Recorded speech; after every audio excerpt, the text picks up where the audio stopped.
CET Rajasthan 2024 का exam form भरने के लिए सबसे पहले आपको एसएसओ पे आना है। एसएसओ का लिंक वीडियो डिस्क्रिप्शन में दे दूंगा, क्योंकि डायरेक्ट आजकल लिंक मिल ही नहीं रहा है गूगल पर।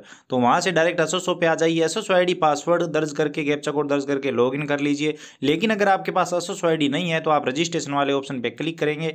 यहाँ पर आपको जन आधार और गूगल का ऑप्शन मिल जाएगा, यानी आप जन आधार कार्ड से या फिर जीमेल आईडी से यहाँ पर आप एसएसओ आईडी बना सकते हैं। इसका कंप्लीट प्रोसेस मैंने बता रखा है, ऑलरेडी वीडियो बना रखा है। वीडियो का लिंक डिस्क्रिप्शन पार्ट में है, वो वीडियो देखकर एसएसओ आईडी बना लीजिए। एसएसओ आईडी पासवर्ड यहाँ पर दर्ज करेंगे, ये कैप्चा कोड दर्ज करेंगे और लॉगिन पे क्लिक करेंगे।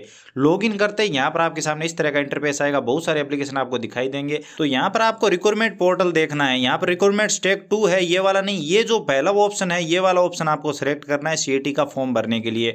तो इस ऑप्शन पे क्लिक करेंगे। इस ऑप्शन पे क्लिक करने के बाद यहाँ पर आपको ऑप्शन मिल जाएगा, देखिए common eligibility test graduate level 2024 लिखा हुआ है। तो ये फॉर्म हमें भरना है। इसके लिए हमें ओटीआर करना होगा, यानी वन टाइम रजिस्ट्रेशन करना होगा, जिसका प्रोसेस इस बार बदल चुका है। तो अब यहाँ पर आपको अप्लाई नाउ पे क्लिक करना है। जैसे आप यहाँ पर क्लिक करेंगे तो आपको ओटीआर के लिए बोला जाएगा, आपको पहले वन टाइम रजिस्ट्रेशन करना होगा। तो इसके लिए यहाँ पर आप ओके करेंगे तो आपको ओटीआर के लिए रीडायरेक्ट कर दिया जाएगा। अब यहाँ पर ध्यान से देख लीजिए, सबसे पहले यहाँ पर पूछा जा रहा है क्या आप राजस्थान के निवासी है। तो यहाँ पर आपको यस करना है। अगर आप हैं तो यहाँ पर आप जन आधार कार्ड से डेटा उठा सकते हैं। जन आधार कार्ड नंबर दर्ज करेंगे, फेच मेंबर पे क्लिक करेंगे, अपना नाम सेलेक्ट करेंगे, आपका नाम, पिता का नाम, जो भी जन आधार कार्ड में होगा वो यहाँ पर आ जाएगा। लेकिन अगर जन आधार कार्ड में सही नहीं है तो यहाँ पर देखिए एक छोटा सा ऑप्शन है, I want to fetch data from Aadhaar. तो यहाँ पर आप आधार कार्ड से डेटा उठाइए, क्योंकि 10वीं की मार्कशीट के अकॉर्डिंग आपका डेटा होना चाहिए। तो यहाँ पर आधार कार्ड से उठा रहे हैं तो आधार नंबर दर्ज करेंगे, आई एग्री पे क्लिक करेंगे, एग्री पे क्लिक करेंगे। जैसे एग्री पे क्लिक करेंगे चेकबॉक्स का ऑप्शन मिलेगा, इस पे क्लिक करेंगे, सेंड ओटीपी पे क्लिक करेंगे। आधार कार्ड में जो नंबर लगा हुआ है उस पर ओटीपी जाएगा, तो यहाँ पर ओटीपी दर्ज करेंगे और वेरीफाई ओटीपी करेंगे। जैसे ही ओटीपी यहाँ पर आप वेरीफाई कर देंगे तो यहाँ पर आपके आधार कार्ड की डिटेल आ जाएगी, ओके करेंगे। यहाँ पर आप देखेंगे आधार कार्ड में जो नाम है आपका, आधार कार्ड में जो आपके पिता का नाम है वो यहाँ पर आपको दिखाई देगा। तो ये 10वीं की मार्कशीट के अकॉर्डिंग होना चाहिए, डेट ऑफ बर्थ यहाँ पर आप चेक कर लीजिए। ये अगर 10वीं की मार्कशीट के अकॉर्डिंग नहीं है तो आप यहाँ पर जन आधार कार्ड से डेटा उठा सकते हैं, अगर उसमें सही है तो। या फिर सबसे लास्ट जो ऑप्शन है वो एसएसओ वाला है, अगर जन आधार और आधार दोनों में सही नहीं है तो आप एसएसओ आईडी से डेटा उठा सकते हैं, उसमें सही डिटेल आ जाएगी। यहाँ पर मोबाइल नंबर दर्ज करेंगे, gate email from SSO profile वाले ऑप्शन पे क्लिक करेंगे तो आपकी एसएसओ प्रोफाइल में जो भी ईमेल आईडी लगी हुई है वो यहाँ पर आ जाएगी। अगर वहाँ पर अपडेट नहीं है तो कैसे अपडेट करना है, एसएसओ आईडी कैसे बनाई जाती है, उस वीडियो में मैंने बताया है, वीडियो का लिंक डिस्क्रिप्शन पार्ट में है। उसके बाद वेरीफाई ओटीआर पे क्लिक करेंगे, डिटेल दिखाई देगी। उसके बाद फाइनल सबमिट पे क्लिक करेंगे, आपके नंबर पर ओटीपी आएगा, ओटीपी देंगे और वेरीफाई ओटीपी पे क्लिक करेंगे। ओटीपी वेरीफाई करते हैं यहाँ पर आपका ओटीआर कंप्लीट हो जाएगा, नंबर भी मिल जाएंगे, रजिस्ट्रेशन नंबर, ओके करेंगे।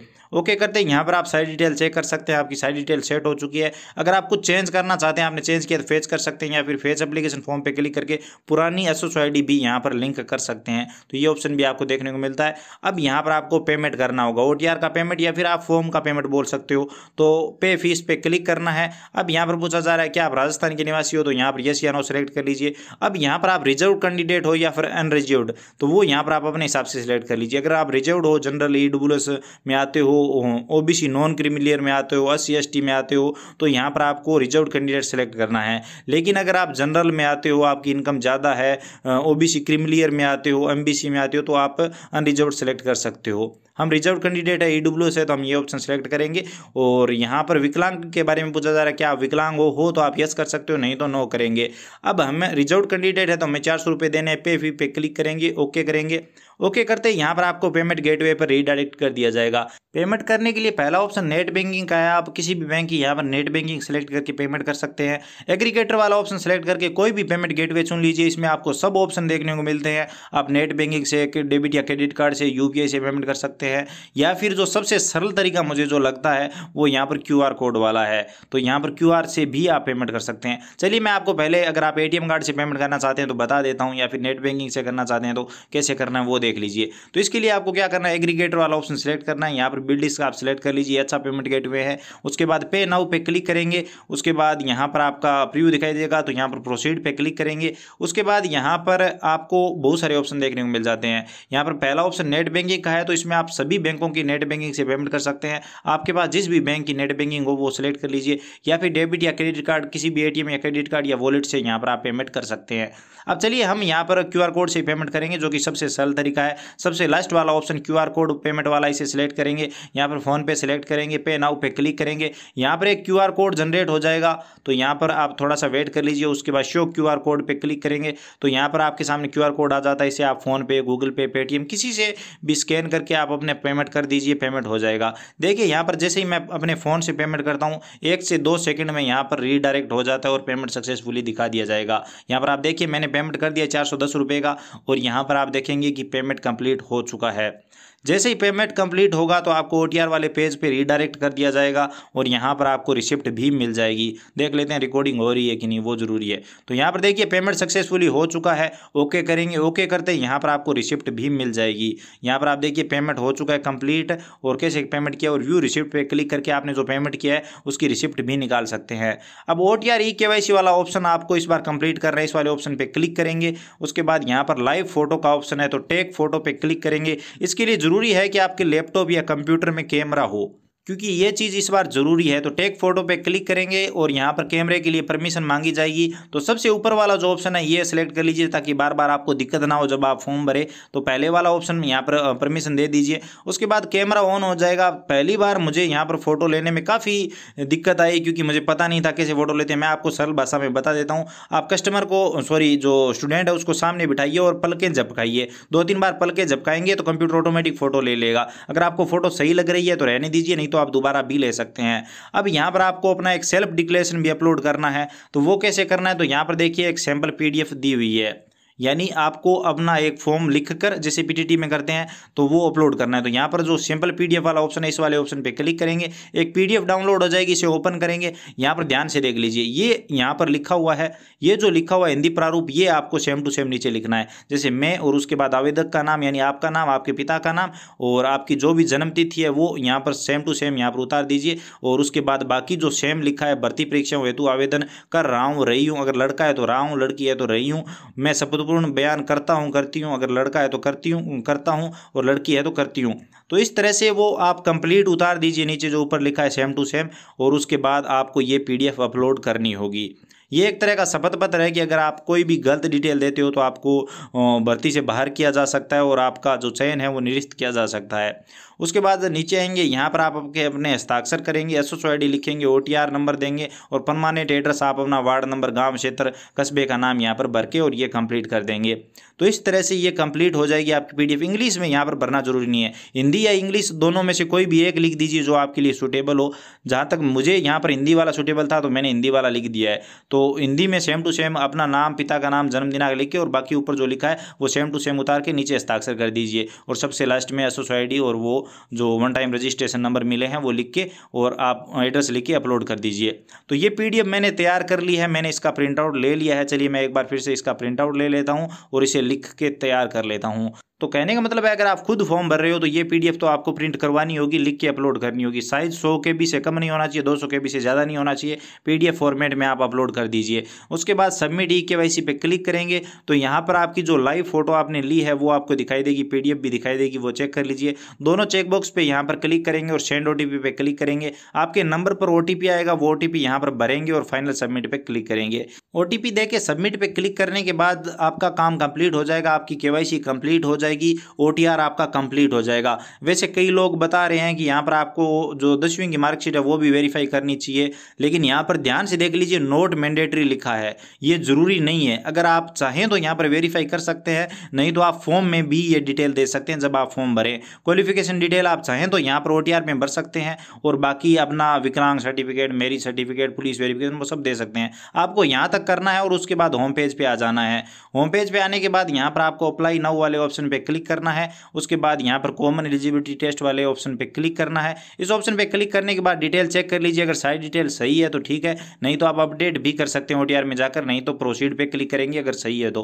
प्रोसीड पे क्लिक करने के बाद सारी डिटेल यहाँ पर आ जाती है। अब अपनी माता का नाम यहाँ पर भर दीजिए, जो भी 10th की मार्कशीट में 10th की मार्कशीट के अकॉर्डिंग सारी डिटेल भरिए।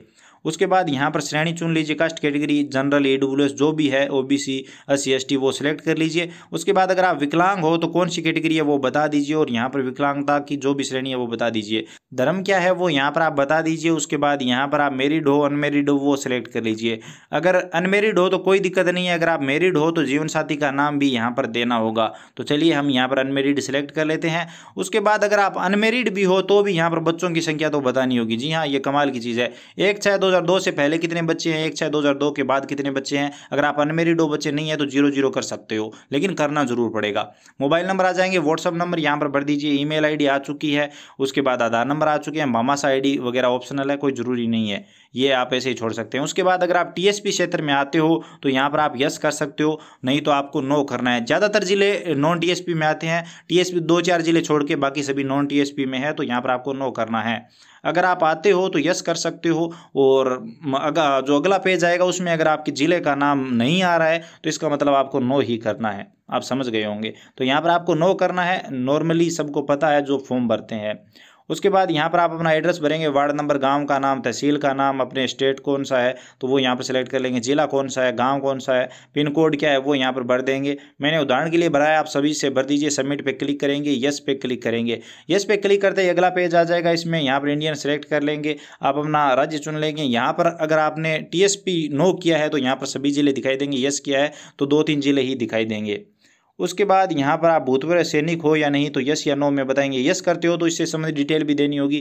खिलाड़ी हो या नहीं तो यस या नो करेंगे। यस करते हो तो डिटेल भी देनी होगी, कैसे खिलाड़ी हो, नेशनल या इंटरनेशनल। उसके बाद यहाँ पर आप मौजूदा स्थायी कर्मचारी हो या नहीं, आपको छूट चाहिए या नहीं तो यहाँ पर वो आप बता सकते हो। उसके बाद नेक्स्ट पे क्लिक करेंगे। अब यहाँ पर आती है आपकी एजुकेशन क्वालिफिकेशन, तो इसमें यहाँ पर आपको 10वीं की, 12वीं की और यहाँ पर ग्रेजुएशन की, ये 3 चीज़ें तो कंपलसरी है। बाकी पोस्ट ग्रेजुएशन, डिप्लोमा, ये अदर क्वालिफिकेशन, ये ऑप्शनल है, आप चाहें तो दे सकते हैं।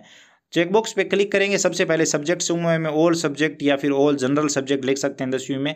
और यहाँ पर आप बोर्ड सेलेक्ट करेंगे, लिखेंगे तो यहाँ पर BSCR लिख देते हैं, board of secondary education Rajasthan. आप अपने हिसाब से भर दीजिए। उसके बाद यहाँ पर रोल नंबर, आपको परसेंट मिले थे, ग्रेड मिले थे, क्या था वो यहाँ पर सेलेक्ट कर लीजिए। कौन से साल में आपने पास किया, पासिंग ईयर कौन सा, 10th की मार्कशीट पर लिखा होगा, वहाँ से देख कर यहाँ पर आप सेलेक्ट कर लीजिए। चलिए हम 13 सेलेक्ट कर लेते हैं। परसेंट कितने मिले थे तो वो परसेंटेज आपको 10th की मार्कशीट में देख लेने। उदाहरण के लिए मैं मान लीजिए यहाँ पर 64.17 यहाँ पर लिख देता हूँ। तो इस तरह से आप अपने हिसाब से जो भी आपकी 10th की मार्कशीट में वो भर दीजिए। इसी तरह से 12th में और इसी तरह से ग्रेजुएशन में।